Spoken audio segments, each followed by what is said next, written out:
Good morning, everyone. Welcome back to my channel, Panda here, and we are back at it with another Might and Magic Elemental Guardians video. Thank you so much for hanging out. Today, we are doing our weekly update number 2. So today, we're going to just take a look at my account, see what I've done so far in this last week, see what kind of progression I have, so you can see if you're keeping up, if you're surpassing, or if you're a little slow behind. And if you're slow behind, you can see maybe what you're doing wrong to try and help you increase your current progression. So guys, let's just take a real quick look at the account, see what we've done so far. As you can see here, we have hit level 28, which I believe in the last video we were like 21 or 23. No, 21 I think for sure. So, about 7 levels or so, give or take, depending on what we actually were at. Not too bad for that. As far as battle goes, we have fully cleared the Nightmare version of Ice Caves.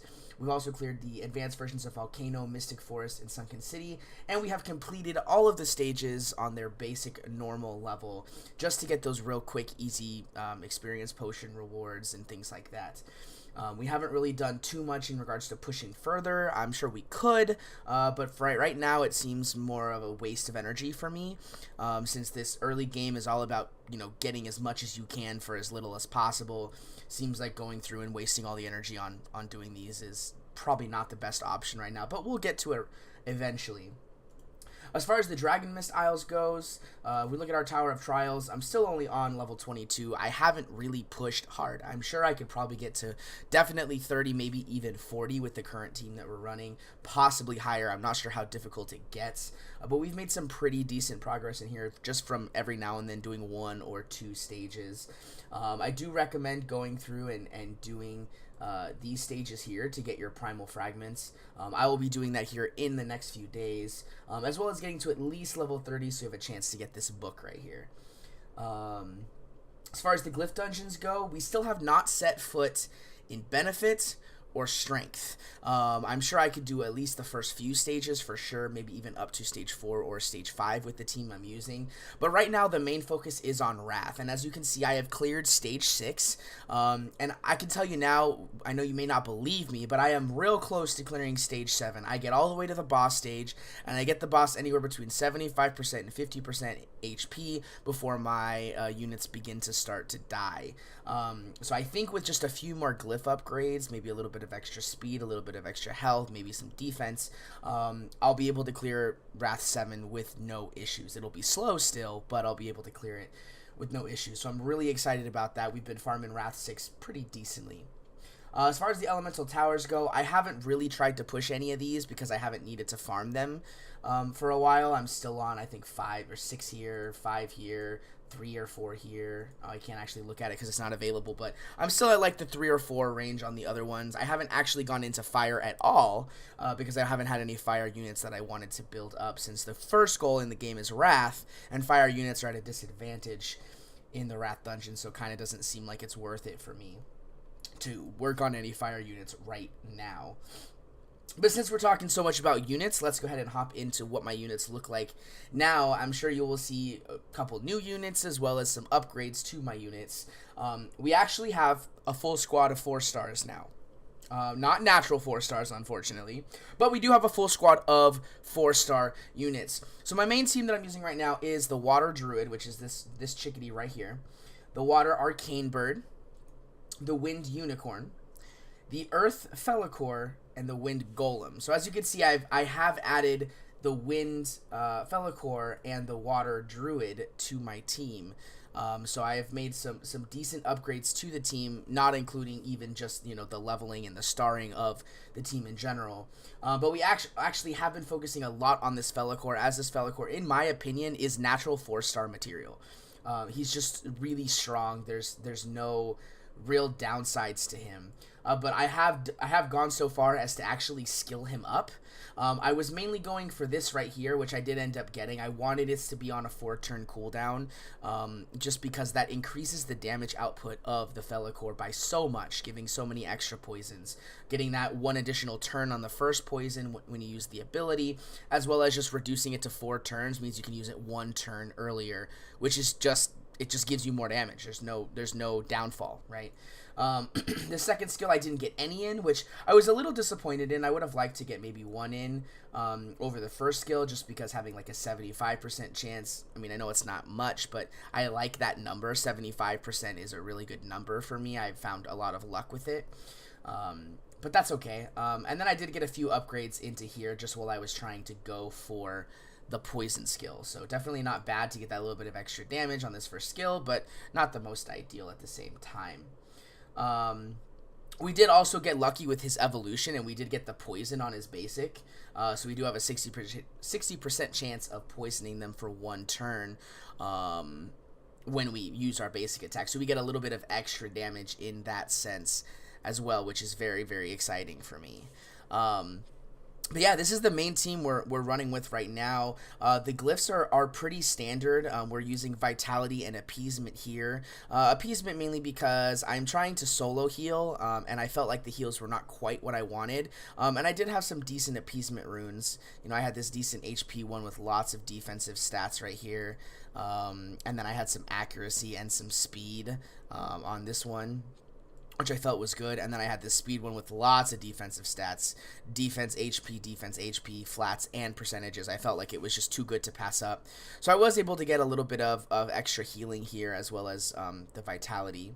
The bird here, I'm running haste and vitality. Main reason is because I want the bird to go first so I can land the slow as fast as possible, which is very, very important, just because it allows your team to get more turns before the enemy turns get to happen. So I have speed here, HP flat, HP flat. This is simply because I didn't have a flat HP, because unfortunately percents are not that great on the bird until you get the bird to 5-star, is when he breaks that 63, I think it is. Right now he sits at 60-46 base, so it's not quite there. The Wind Unicorn, I'm just running 2 sets of Vitality, just speed, defense, HP, just so he has some decent surrounding stats to help him out. Very, very strong. And the Earth Felicore, again, we're running double Vitality because you don't really need damage stats for the Felicore because the damage comes from the poisons. And poisons, unfortunately, are not affected by crit or crit damage, so kind of no real use in getting them built up all that much. So I am running just double speed here with some accuracy substats. So I've got some accuracy here, I've got some accuracy here.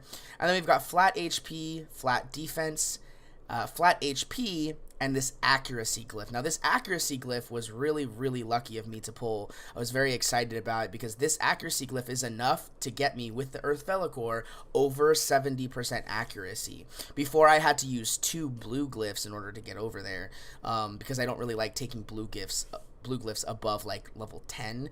Preferably even level 7 if possible. So I was very happy that I was able to get this yellow glyph because I felt like it was worth it to go a little higher, and it gets me a little bit over what I was aiming for, which was that 70% marker, so that I can land those poisons.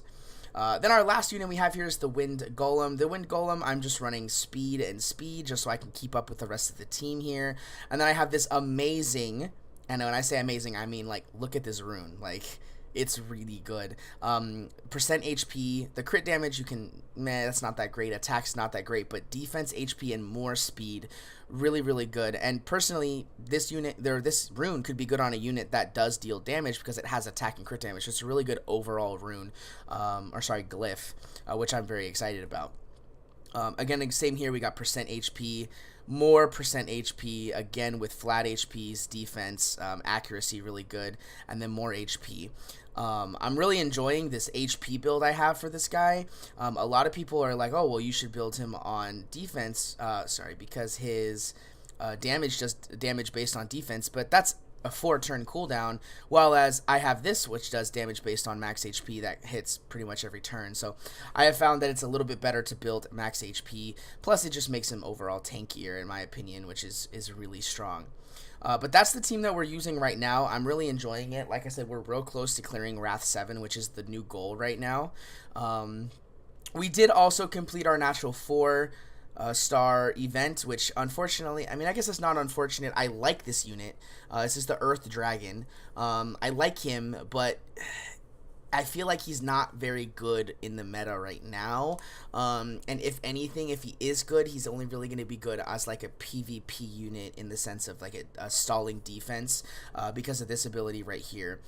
This ability is incredibly strong. Self-invincibility means obviously you take no damage. You can't take damage from any sources. And Body Shield is a buff that goes on to your allies that makes all damage they take get redirected to you. So this literally is just team invincibility for 2 turns.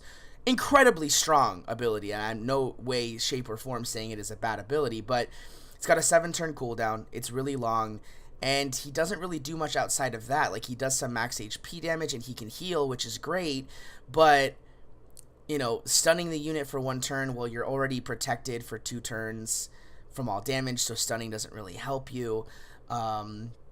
Healing, again, you're protected for 2 turns, so it's not really all that great. So it's kind of like, he's a good unit, but I think right now I haven't found his niche, and so I'm not really building him at the moment. I leveled him a little bit, put a few runes on just to see if I could get that 100% crit mate marker. I wasn't able to. As you can tell, I'm only 55%.